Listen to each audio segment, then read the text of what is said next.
Para você que não vai para o nosso culto, né, mora em outra cidade, não pode vir, falta meia hora para eu estar lá na igreja. Vou passar um resumo aqui, uma síntese, tentar fazer uma síntese do nosso sermão nesta noite. Apocalipse, capítulo 2, começa uma sessão de cartas a diferentes igrejas. No total são 7. Isso é muito conhecido. Mas eu queria ressaltar que dessas 7, existem 2, em especial, que não levam uma bronca, não é? Uma rejeição por algo que ela está fazendo de alguma forma. E o interessante é que, observando ao estudar, para fazer o sermão, para a gente ver o que o Espírito Santo quer nos direcionar, me chamou a atenção que dessas 2, que é Esmirna e Filadélfia, olha, a carta a Esmirna, que foi a segunda das 7,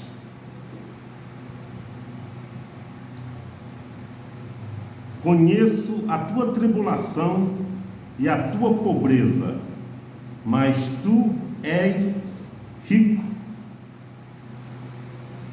E a outra que eu falei para você, que das 7 igrejas tinham reprovações fortíssimas, doutrina de Balaão, que é a doutrina de induzir a pessoa a um erro de uma regra de Deus, doutrina dos Nicolaitas, que era uma doutrina, tinha uma igreja lá que pregava que o ápice do cristianismo demonstrado seria a pessoa não ter ciúmes, deixar o seu parceiro ter relações com outros, coisas horríveis, tremendas, né? A do Balaão também ficou conhecida como induzir os filhos de Deus à prostituição, né? Então as igrejas tinham coisas horríveis, cabreiras, mas essas 2 não. A Esmirna, como eu te falei, né, que tinha o estereótipo de ser pobre, era tida pelos outros como uma pessoa necessitada, pobre.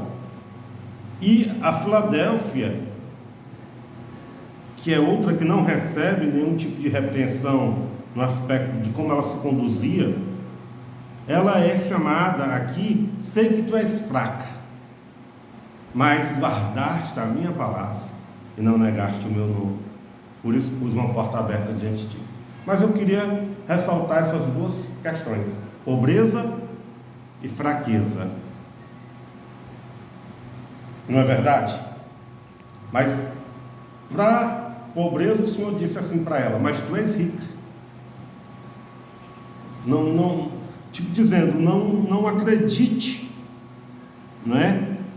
Que essas dificuldades, essas tribulações que você passa em relação a recursos lhe impregne uma condição de se submeter ao parâmetro da sociedade do que é pobreza e do que é riqueza. E assim foi para Filadélfia. Aí, claro, vem quem? Vem Gideão. Lá em Juízes, estou fazendo o resumo, tá? Do sermão. Vai ser bem rápido, não vai ser um estudo bíblico hoje. Olha Juízes capítulo 6, o versículo 14 e 15.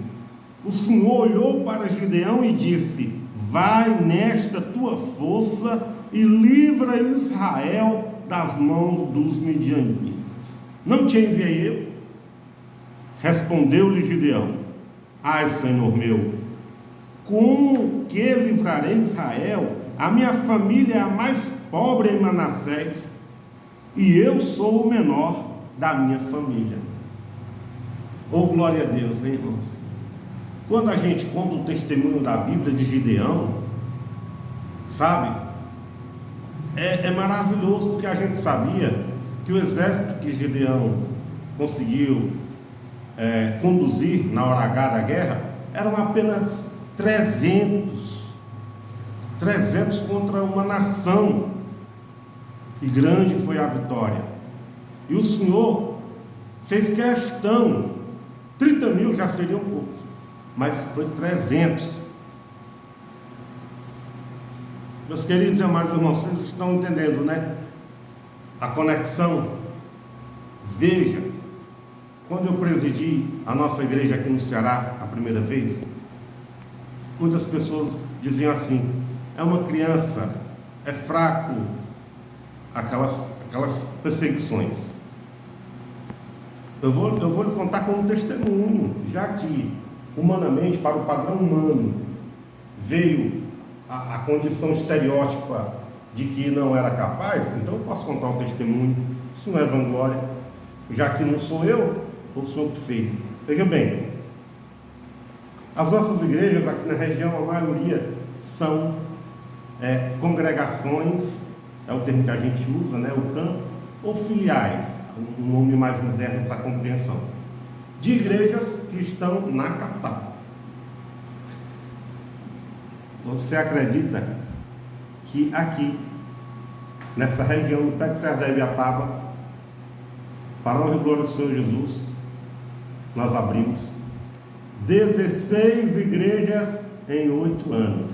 16 lugares diferentes em 8 anos.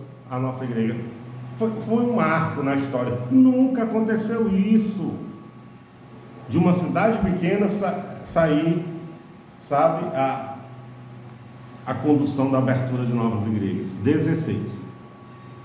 Aí naquela época diziam: não foi você, Josué, que fez, foi Deus. Eu disse: amém. Mas fica tipo um clima assim: agora nós não estamos com você, não vai acontecer. Ué, não foi Deus ou foi quem estava comigo? Espera aí, eu não preciso mais voltar a esse estado de criança, no sentido que Paulo disse, né, que a gente tem fases na vida. Eu não preciso mais do exercício de fé para entender que Deus pode fazer com pouca força, sendo o menor da casa, sendo uma pessoa sem condições financeiras. Mas isso não é o fato. Estou falando apenas por questão de que é interessante como as pessoas boas têm muitas, mas ficam caladas, dificilmente mandam uma mensagem para você: vai nessa tua força, varão, o Senhor é contigo. É a maioria, viu? Mas tem aqueles que lançam palavras de encantamento. Não sei porquê. Teve uma pessoa que perguntou se eu agora era budista, porque eu tinha raspado minha cabeça. Você pergunta para um pastor? Sou conhecida, sabe que eu sou filho de pastor, nascido na Assembleia de Deus, batizado com o Espírito Santo com 6 anos de idade. Você tem que passar por isso, por essa insinuação. O que eu tenho a ver com o budismo? Né? Teve outra pessoa que me perguntou se eu estava bem de saúde. Aí tudo bem, é compreensível, mas eu vou falar para você. Foi porque eu estava lendo a Bíblia, se não falhar a memória, não sei se foi Levítico ou Êxodo, e falava a respeito de um voto. O sacerdote, ele, antes de começar a oficiar, ele raspava, né, a sua cabeça. Eu falei: Senhor, eu sei que não estamos naquela época, mas eu vou fazer isso em homenagem, né, aos trabalhos que nós vamos desenvolver aqui de novo na região. Então, meus queridos e amados irmãos, vamos finalizar, que eu tenho que ir para a igreja. A esposa aqui já está avisando que o tempo voa. E para finalizar, não poderia deixar, né? Fraqueza, pobreza, o menor da casa. O que isso nos lembra? 1 Coríntios, capítulo 1, versículo, se não me falha a memória, é o 25 em diante. Veja só, está aqui: pois a loucura de Deus é mais sábia do que os homens. Aleluia, glória a Deus. Olha aí. E a fraqueza de Deus é mais forte do que os homens. Ora, irmãos, considerai o que éreis quando fostes chamados. Poucos eram sábios, segundo os padrões humanos. Poucos eram poderosos, poucos eram os nobres de nascimento. Deus, porém, escolheu as coisas loucas deste mundo para confundir as sábias. Deus escolheu as coisas fracas deste mundo para confundir as fortes. Deus escolheu as coisas vis deste mundo, as desprezíveis e as que não são, para aniquilar as que são, para que ninguém se glorie perante Ele. Porque, meus amados irmãos, vamos ser sinceros, as pessoas precisam se aliviar do fardo.